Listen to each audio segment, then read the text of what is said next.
কি ঘটছে? দেখেন, এই মাগুরা মোহাম্মদপুরের সদর ইউনিয়নে হিন্দু সম্প্রদায়ের একটা মেয়ে ৮ বছরের শিশু বাচ্চা আসিয়ার মতো ঘটনা ঘটেছে। আসিয়াকে যেরকম ধর্ষণ করে মেরে ফেলতে চেয়েছিল, এই মেয়েটাকেও ধর্ষণ করা হয়েছে। ধর্ষণ করার পরে মেয়েটা প্রচণ্ড পরিমাণে ক্ষতবিক্ষত হয়েছে। তাকে বাড়িতে তার দাদু নিয়ে গিয়েছে। নিয়ে যাওয়ার পরে এটা যখন জানাজানি হয়েছে, জানাজানি হওয়ার পরে পরিবার থেকে পরিবারকে যে ঘটনাটা ঘটিয়েছে তারা হুমকি দিয়েছে যে যদি এটা পুলিশ প্রশাসনকে জানানো হয় এবং পাশের কোনো লোককে জানানো হয় তাহলে পরিবারকে মেরে ফেলবে, এরকম একটা হুমকি দিয়েছে। আমরা যখন এটা সোশ্যাল মিডিয়াতে জানতে পারি, এখানকার লোকাল সাংবাদিকদের মধ্য দিয়ে জানতে পারার পরে আমাদের নেতা বিএনপির ভারপ্রাপ্ত চেয়ারম্যান জনাব তারেক রহমান সাহেব যখন জানে তখন আমাদেরকে নির্দেশনা দেন যে এই পরিবারের পাশে দাঁড়ানো। মাগুরার প্রশাসন এটা নিয়ে খুব ভালো ভূমিকা রেখেছে। মাগুরার প্রশাসন তাকে গ্রেপ্তার করেছে, মামলা হওয়ার আগেই গ্রেপ্তার করেছে। এরপরে মামলা হয়েছে, মামলা হওয়ার সময় আমাদের নেতাকর্মীরা গিয়ে যাতে পরিবার ভয় না পায় সেটার জন্য পাশে দাঁড়িয়েছে। একটা জিনিস দেখলাম যে আফিয়ার ঘটনার সময় যেরকম বিভিন্ন দলের লোকরা ফটো সেশন করতে গিয়েছিল, বিএনপির ভারপ্রাপ্ত চেয়ারম্যান জনাব তারেক রহমান সাহেব আফিয়াকে চিকিৎসা করিয়েছে, আফিয়ার পরিবারের পাশে দাঁড়িয়েছে, ঠিক জ্যোতি বিশ্বাসের পাশে যেরকম দাঁড়িয়েছে।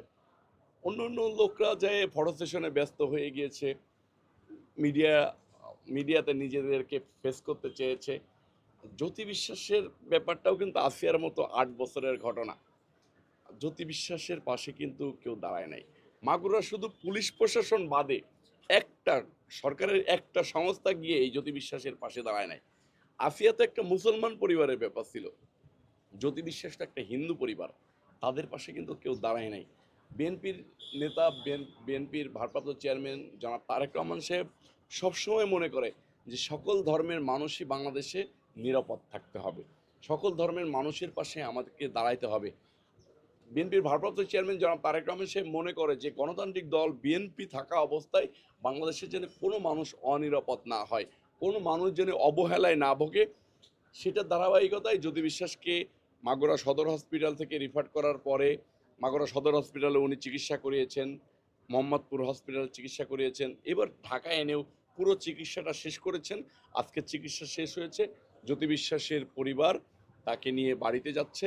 বিএনপির ভারপ্রাপ্ত চেয়ারম্যান জনাব তারেক রহমান সাহেব আমাদের নেতাকর্মীদেরকে নির্দেশনা দিয়েছেন, আমাদের নেতাকর্মীরা কিন্তু ওই এলাকায় মিছিল টিছিলও করেছে, নির্দেশনা দিয়েছে যে প্রথম থেকে শেষ পর্যন্ত জ্যোতি বিশ্বাসের পরিবারের পাশে আমরা ছিলাম, আছি এবং থাকবো। জ্যোতি বিশ্বাসের পরিবারকে যদি কেউ মিনিমাম কোনো ডিস্টার্ব করার বা হুমকি দামকি দেওয়ার চেষ্টা করে আমরা সেটাকে প্রতিহত করব বলে ওয়াদাবদ্ধ হয়েছি। সকলকে ধন্যবাদ।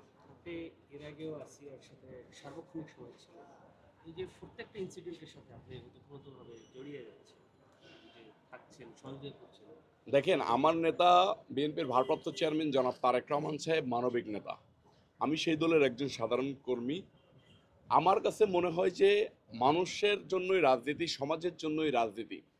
বিভিন্ন জন বিভিন্নভাবে প্রতিযোগিতা না করে বিতর্ক সৃষ্টি করতে পারে, কিন্তু প্রতিযোগিতায় না গিয়ে বিতর্ক সৃষ্টি না করে আমরা সমাজের মানুষের জন্য কাজ করি। রাজনীতি হোক মানুষের কল্যাণের জন্য, রাজনীতি হোক সমাজকে ভালো রাখার জন্য। সেটার ধারাবাহিকতায় আমি যেহেতু মানে ছোট মানুষ, ছোট জায়গায় নেতৃত্ব দিই, আমার তো আর সারা বাংলাদেশ ব্যাপী দেওয়ার সুযোগ নেই, সারা বাংলাদেশে আমি টুকটাক করি, কিন্তু মাগুরার প্রতিটা অসহায় পরিবারের পাশে আমি দাঁড়ানোর চেষ্টা করি। যেমন 5 তারিখের পরেই শুধু আমি 1000-এর মতো মানুষের চিকিৎসা করিয়েছি, চিকিৎসা সেবা দিয়ে এসেছি।